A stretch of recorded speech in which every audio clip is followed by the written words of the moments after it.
Dr. Meek's office is on the other side of the hospital, and sometimes, if the weather is decent and the nurse escorting me is kind, we take the outside route to get there. I see him on Tuesdays and Thursdays, and it's a 5-minute walk, so if I'm lucky, I get 10 extra minutes of sunlight on top of the 4 hours we are permitted each week. By comparison, even murderers on death row get out more than that. I know this because James and I looked it up.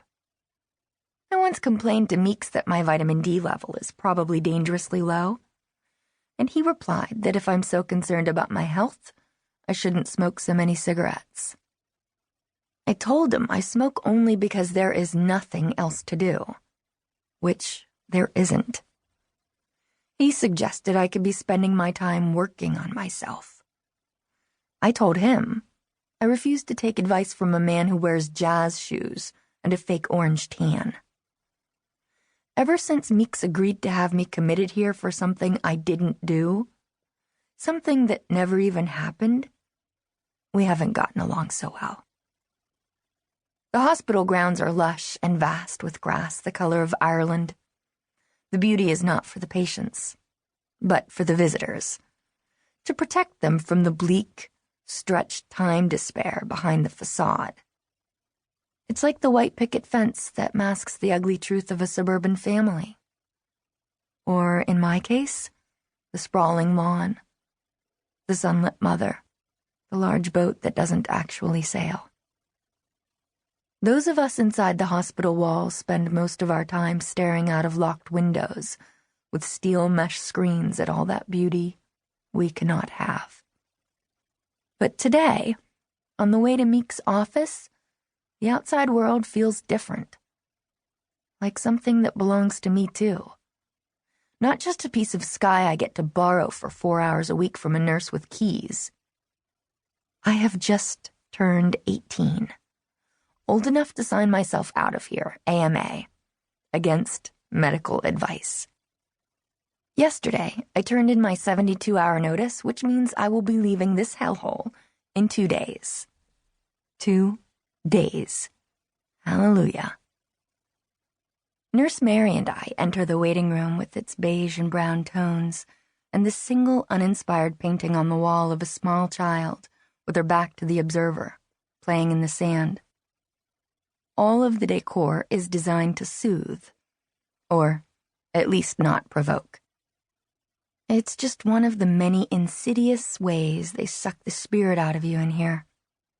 Make everything so bland and dull that your limbic system just shrivels up like a raisin and dies. Dr. Meeks cracks open the door to his office and sticks his big llama head out. "Cassie," he says in the same morose way he always says it, like he's about to show me a dead body. He has tight curly hair and milk-white teeth, and looks like a second-rate game show host on cable. He opens the door wide and I walk past him to the couch, sit down and wait for this to be over. One last session, and I'll never have to see him again.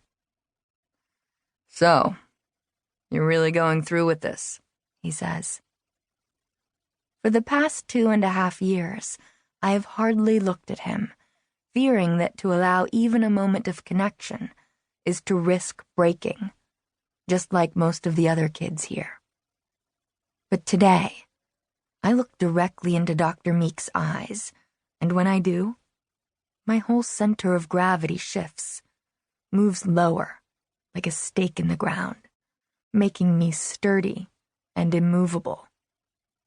He has no power left. Try not to miss me too much.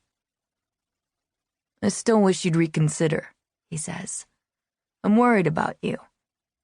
But he doesn't look worried. He looks irritated that I have refused to accept his diagnosis that I am sick and in need of the medicine he's been trying to shove down my throat for the last 2.5 years. "You haven't really addressed your problems here." "What problems?" I say. I've already explained to him that the biggest problem I have is people like him believing that I'm the problem. But he won't see the truth. None of them will. Adults always believe the parents over the kid. It's a fact of life. For instance, you still haven't talked to me about your nightmares. Just the mention of my nightmares makes something seize up inside of me. But there's no way in hell I'd ever talk to Meeks about them. Or about anything else for that matter. I pull a loose thread of fabric from my shirt and examine it with my fingers. All I have to do is sit here quietly and bide my time for 1 hour, and I'll never have to do this again.